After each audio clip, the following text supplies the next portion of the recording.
आज का ये एपिसोड शुरू करने से पहले एक छोटी सी बात। क्या आप भी अपना पॉडकास्ट बनाने की सोच रहे हैं? तो एंकर ट्राई कीजिए। ये पॉडकास्ट बनाने का सबसे आसान तरीका है। नंबर 1, ये फ्री है। नंबर 2, इसमें कई सारे ऐसे टूल्स हैं जो आपको अपने फ़ोन और कंप्यूटर पर रिकॉर्ड और एडिट करने की फैसिलिटी देते हैं। नंबर 3, आप अपने पॉडकास्ट को डिस्ट्रीब्यूट भी कर सकते हैं, जिससे इसे स्पॉटिफाई और दूसरे प्लेटफॉर्म पर सुना जा सके। तो डाउनलोड कीजिए फ्री एंकर ऐप या विजिट कीजिए anchor.fm पर अपना पॉडकास्ट स्टार्ट करने के लिए। ये तो थी एक छोटी सी जानकारी, और अब शुरू करते हैं एपिसोड का सिलसिला।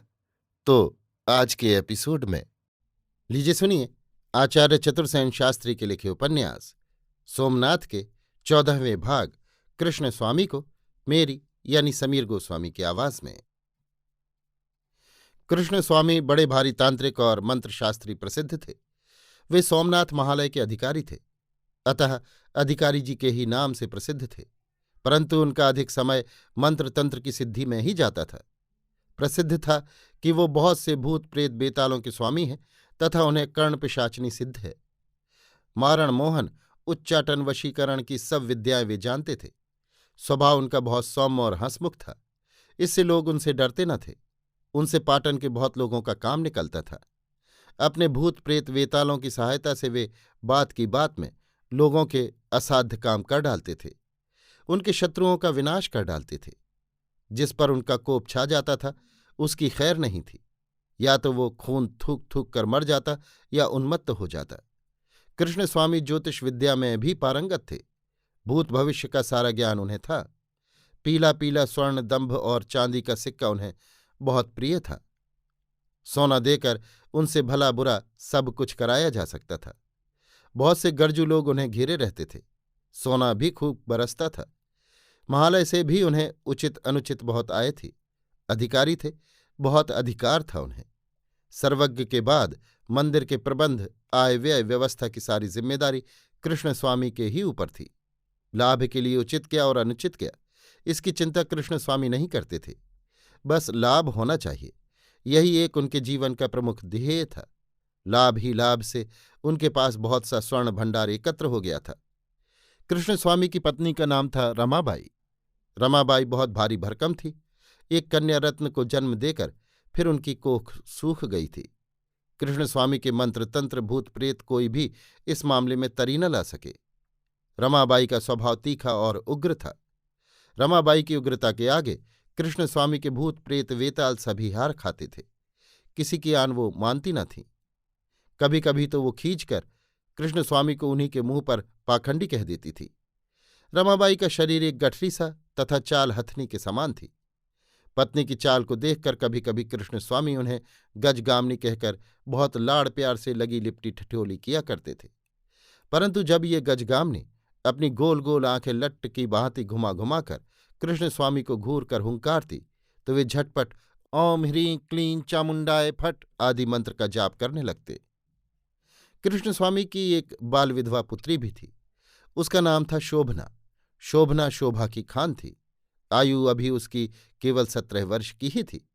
उसका रंग चंपा के ताजे फूल के समान, अथवा आम के फूले हुए बौर के समान, अथवा केले के नवीन पत्ते के समान था।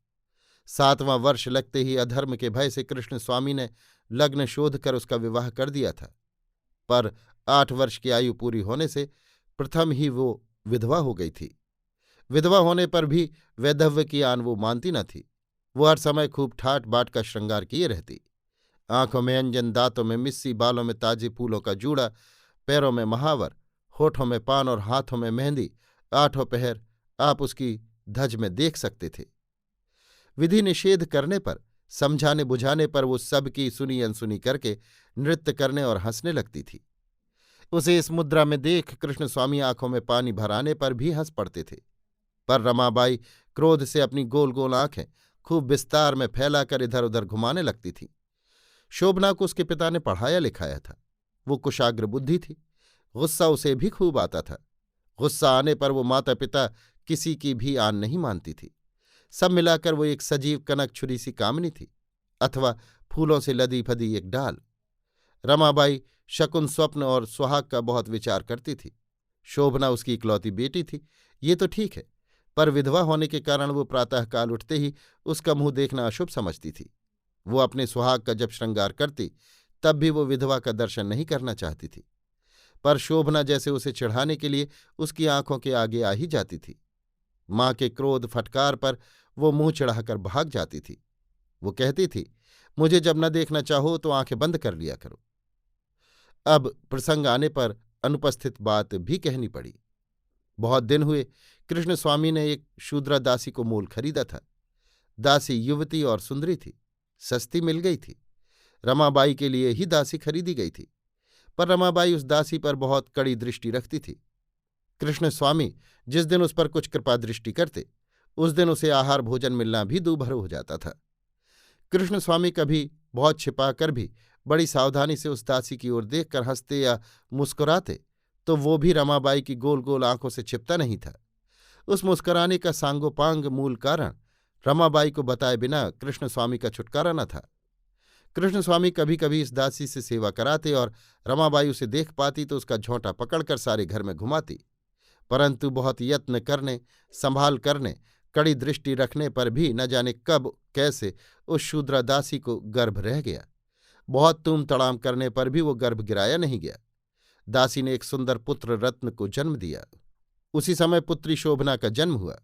वो दासी पुत्र भी शोभना के साथ खेल खाकर बड़ा होने लगा। शूद्रा दासी के जारज पुत्र के साथ अपनी लड़की का खेलना खाना रमाबाई को रुचता न था, परंतु पुत्र को जन्म देकर वो दासी बड़ी ढीठ हो गई थी। बहुधा पुत्र के लिए मालकिन से उलझ पड़ती थी। कृष्ण स्वामी भी उससे न जाने क्यों दबते और भय खाते थे। बालक बहुत ही सुंदर और शुभ लक्षणों से युक्त था। कृष्ण स्वामी उसे मन ही मन प्यार करते थे, पर वे पूरे निष्ठावान ब्राह्मण थे। शूद्र के हाथ का छुआ जल पीना तो दूर, शूद्र को दूर से देख पाने पर भी वे स्नान करते थे। इसलिए उस बालक को गोद में बैठाकर प्यार नहीं कर सकते थे। ऐसे निष्ठावान पति पर भी रमाबाई उनका और शूद्रा दासी का कुछ गड़बड़ संबंध होने का संदेह करती ही रहती थी। बहुत बार वो अपनी गोल गोल आंखें घुमाकर पति से पूछती, इस बालक की आंखें तुम्हारी जैसी क्यों हैं, बताओ तो। तब कृष्ण स्वामी खींच कर कहते, तुम्हारी जैसी क्यों नहीं है, तुम ही कहो। इस पर रमाबाई बहुत धूमधाम करती और शूद्रा दासी मुंह छिपाकर हंसती। इतना होने पर भी वो दासी रमाबाई की बड़ी सेवा करती थी। उसके बिना उनका काम चलता न था। बालक शोभना के साथ बहुत हिल मिल गया था। कृष्ण स्वामी ने शोभना को पढ़ाना आरंभ किया तो बालक भी पढ़ने लगा। वो कृष्ण स्वामी के निजी कक्ष में नहीं आ सकता था, वे उसे पढ़ा भी नहीं सकते थे, परंतु इससे क्या, वो कक्ष से बाहर दूर बैठकर पढ़ता। समय पर शोभना उसे पढ़ने में सहायता करती।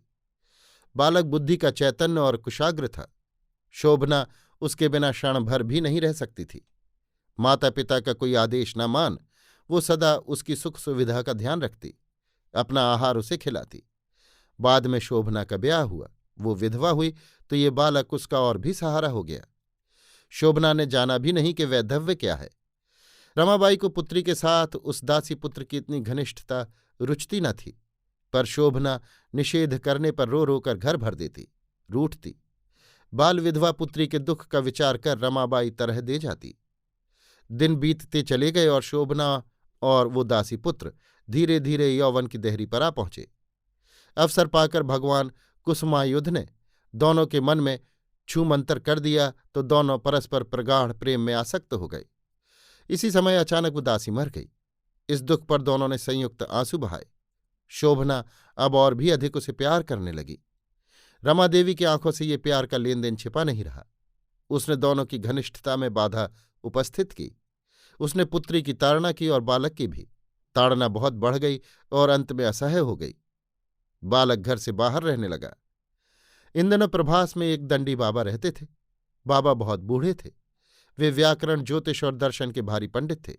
संयोगवश बालक की दंडी बाबा से मुठभेड़ हो गई। उसे अत्याचार पीड़ित और अनाथ जान बाबा ने उस पर दया की, उसे पढ़ाना लिखाना शुरू किया। बालक व्याकरण, काव्य और ज्योतिष मनोयोग से पढ़ने तथा दंडी बाबा की सेवा करने लगा। घर से अब उसका संबंध भोजन और शयन का रह गया। वो चोर की भांति बहुत देर से रात को आता और ठंडा बासी जो मिलता खाकर पड़ रहता। अपने पढ़ने की तथा दंडी बाबा के साथ आने जाने की बात उसने किसी से नहीं कही। केवल शोभना से कोई बात छिपी न थी। समय आगे बढ़ता गया। शोभना को उसका घर से दूर दूर रहना अधिक और अधिक खलने लगा। वो अनुनय विनय से उसे घर में बांध रखने की बहुत चेष्टा करती। एक दिन वो भगवान सोमनाथ के दर्शन को महालय के भीतरी पौर में चला गया तो पुजारियों ने धक्के देकर उसे निकाल दिया। इस बात पर शोभना बहुत रोई। संक्षेप में, ब्राह्मण के घर में शूद्र युवक का रहना असंभव हो गया। अपमान और अवज्ञा सहते सहते उसका मन विद्रोह और क्रोध से भर गया। एक दिन उसे मंत्र पढ़ता देख कृष्ण स्वामी क्रुद्ध हो तलवार लेकर उसे मारने दौड़े। अंततः उसे शोभना से विदा लेनी पड़ी और वो शोभना से विदा लेकर उसे बहुविध आश्वासन देकर उसे आंसुओं से भरी छोड़कर घर से चल पड़ा हुआ। कृष्ण स्वामी ने मन का मोह छिपा राजनियम का आश्रय लिया। कहा, दासी का पुत्र कृतदास भागेगा कहाँ? उसे खोज कर दंड दूंगा। परंतु रमाबाई ने उन्हीं गोल गोल आंखों से घूर कर कहा, पाप कटा, घर में जवान विधवा बेटी है, चला गया, अच्छा ही हुआ। अभी आप सुन रहे थे आचार्य चतुर्सेन शास्त्री के लिखे उपन्यास सोमनाथ के 14वें भाग कृष्ण स्वामी को मेरी यानी समीर गोस्वामी की आवाज में।